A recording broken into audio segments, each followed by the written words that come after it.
Здравствуйте, смотрите в сегодняшнем выпуске. Президент Туркменистана завершил визит в Малайзию.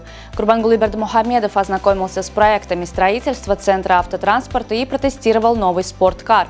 Рэпер Эмин Рассен прибыл в Ашхабад и другие новости. Национальный лидер туркменского народа, председатель Халк Маслихаты Туркменистана Гурбангулы Бердымухамедов посетил место будущего строительства комплекса новых зданий Центра автомобильного спорта МВД Туркменистана, где ознакомился с проектами объектов. Общая площадь центра, расположенного в 40 километрах к северу от Ашхабада, составляет 71 гектар.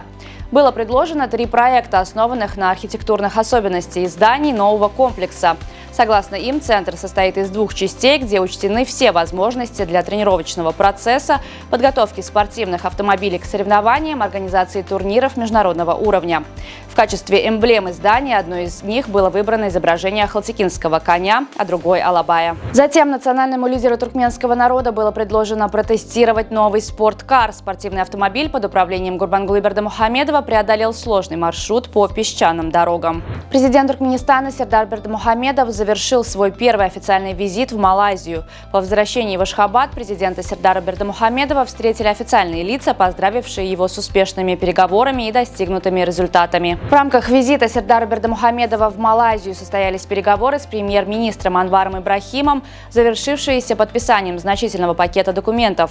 В ходе церемонии подписания, прошедшей в расширенном составе, стороны утвердили совместное заявление и обменялись соглашениями о частичной отмене визовых требований, о сотрудничестве в области авиационной промышленности, о взаимопонимании в области подготовки дипломатов и других. По итогам визита президент Сердар Бердымухамедов также передал приглашение премьер-министру Анвару Ибрахиму посетить Туркменистан взаимным визитом.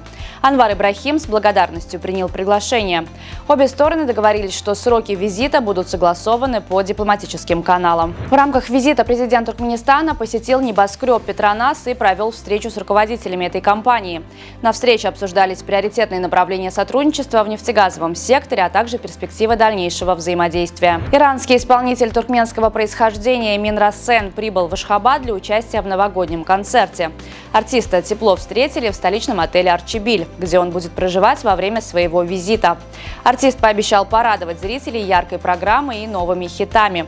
Концерт рэп-исполнителя пройдет 23 декабря в спорткомплексе по зимним видам спорта. Национальный музей живой природы Туркменистана вступил в Евразиатскую региональную ассоциацию зоопарков и аквариумов в качестве полноправного члена. Свидетельство об этом вручил хакиму города Ашхабада посол в России в Туркменистане Иван Волынкин. При встрече стороны обсудили также вопросы дальнейшего взаимодействия в этом направлении. В эти дни во всех регионах Туркменистана работают передвижные новогодние ярмарки, радующие изобилием товаров и разнообразием праздничной продукции. Местные производители предлагают туркменистанцам высококачественные конкурентоспособные товары. На прилавках в ассортименте представлены кондитерские изделия, свежие фрукты, овощи, мясные и рыбные деликатесы. Много продукции с символикой наступающего 2025 года, который пройдет под знаком зеленой деревянной змеи. Британский монарх Карл III удостоил рыцарского титула кинорежиссера Кристофера Нолана, а его супруга и продюсер Эмма Томас получила титул леди.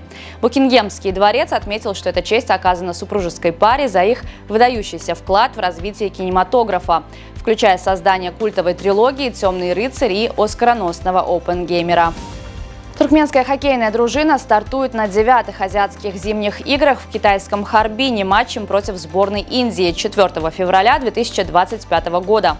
Команда попала в группу С, где также сыграет с соперниками из китайского Макао и китайского Гонконга. В случае успешного выступления в группе туркменистанцы получат возможность побороться за медали в стыковых матчах с командами из других дивизионов, включая сборные первого и топ-дивизионов. Судейский отдел Федерации футбола Туркменистана совместно с Главным управлением физической культуры и спорта Ахалского вилаята провел учебно-консультационный семинар по отбору молодых судей в городе Теджен. Семинар был направлен на привлечение молодых тренеров спортивных школ Ахалского вилаята и старшеклассников, проявляющих интерес к судейству. Около 40 молодых специалистов получили подробные разъяснения о тонкостях судейства и приняли участие в разборе правил игры. На сегодня это все. Желаю вам хорошего завершения дня. Увидимся завтра. И не забывайте, что Туркменпортал – ваш самый надежный источник новостей.